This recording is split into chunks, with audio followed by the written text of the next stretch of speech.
নমস্কার বন্ধুরা, আজ আমি একটা সত্য ঘটনা তুলে ধরছি।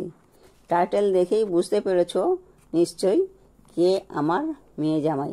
হ্যাঁ বন্ধুরা, আমার মেয়ে জামাই হলো বিশ্বপিতা ও বিশ্বমাতা, এক কথায় শিব ও মা তারা সুন্দরী। আমার কাছে যতই মেয়ে রূপে দেখা দিক না কেন, তবে আমি এটাই বলবো, বিশ্বপিতা ও বিশ্বমাতার উপর কেউ কখনো হতে পারে না। তবে আমি বছরের একটা দিন মেয়ে জামাই রূপে স্মরণ করি। কেন স্মরণ করি সেটাই আমি বলবো। তারিখটা ছিল 8/12/2005 বৃহস্পতিবার। খালি গায়ে মাথা ভর্তি চুল একটা কালো মেয়ে এসে আমার ঘরে ঢুকলো। আমি বললাম, তুমি ঘরে ঢুকলে কেন? বলল, আমার খিদে পেয়েছে যে। আমি জিজ্ঞাসা করলাম, তোমার বাড়ি কোথায়? মেয়েটির উত্তরে বলল, আমার তো বাড়ি নেই। তোমার মা কোথায়? মাও নেই। তাহলে তোমার বাবা কোথায়? বাবাও নেই। তাহলে থাকো কোথায়? ওই লাট মন্দিরে। ওই মন্দিরে এসে যে যা দিয়ে যায় আমি তাই খাই। দেখে আমার খুব কষ্ট হলো। মেয়েটিকে পাঁজা করে ধরে বলি, তোর কত কষ্ট নয়, তোর মা বাবা নেই আর আমার মেয়ে নেই। তোকে যদি আমি রোজ খাওয়াতে পারতাম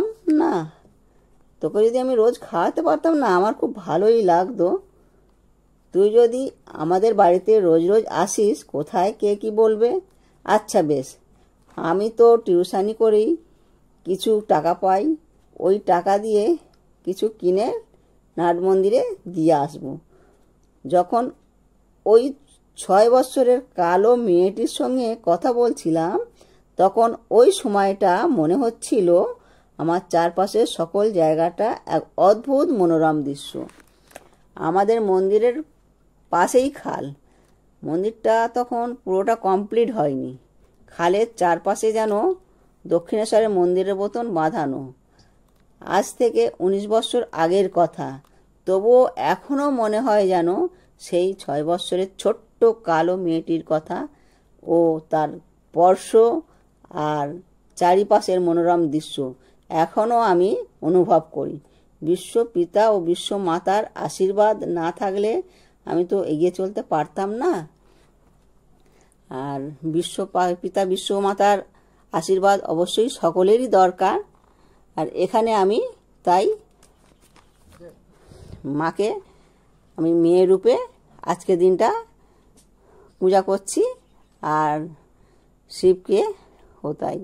এবারে আমি গর্ভধারিণী মায়ের কাছে যাচ্ছি নৌকায় করে, কেননা আমাদের বাড়ি হাওড়া মানিকপুর আর বাপের বাড়ি দক্ষিণ 24 পরগনা মহেশতলা চকমিরে। মায়ের 80 বছর বয়স হয়ে গেছে। মায়েরও তো ইচ্ছা হয় তার মেয়ের জামাই আসুক, তাই চলে এলাম নৌকায় করে। আচ্ছা, এসে দেখলাম রান্নাবান্না প্রায় শেষের দিকে। আর এখানে মা আমার পাশে দাঁড়িয়ে আছে। আর জামাইকে তো মায়ের শাশুড়িদেরই ধরে দিতে হয়, মা তো সেটাই করলো। আর এখানে আমার বৌদি আর মেয়ে জামাইকে দিচ্ছে, কারণ আমার ভাইজি, এটা আমার ভাইপো আর ভাইজি আছে, আর এটা ছোটো ভাইজি আর জামাই। আর আমাদের একমাত্র জামাই চলে এসেছে তো হাবড়া থেকে। আর আমার বাড়ি হাওড়া আর ভাইজির বাড়ি হাবড়া। এখানে ভাইজি জামাই, ভাইজি আর বৌদিও জামাই বাবাকে ফল মিষ্টি করে ধরে দিয়েছে। আর আমাদের জামাই বাবা খুব মিশুকে, খুব ভালো। আর এখানেও মা ধরে দিয়েছে। এখানে আমার হাজব্যান্ড, আমি আর আমার মা, দেখতেই পাচ্ছ বন্ধুরা। তো দুপুরের মধ্যাহ্ন ভোজনের জন্যও প্রস্তুতি চলেছে। দই মিষ্টি সন্দেশ এই সমস্ত তো আছেই। আর এখানে মধ্যাহ্ন ভোজনেরও খাওয়া দাওয়া চলছে। আর আমার হাজব্যান্ড যদিও নিরামিষ খায়, সেই জন্য একটু তফাৎ করেই বসেছে। আর ভিডিওটা যদি ভালো লাগে লাইক, কমেন্ট ও শেয়ার করবে। আর যারা সাবস্ক্রাইব করোনি সাবস্ক্রাইব করে পাশে থাকবে। আমার প্রিয় বন্ধুরা, তোমরা কেমন আছো? এই গরমে ভালো থেকো, সুস্থ থেকো, সাবধানে থেকো। এখানেই শেষ করলাম।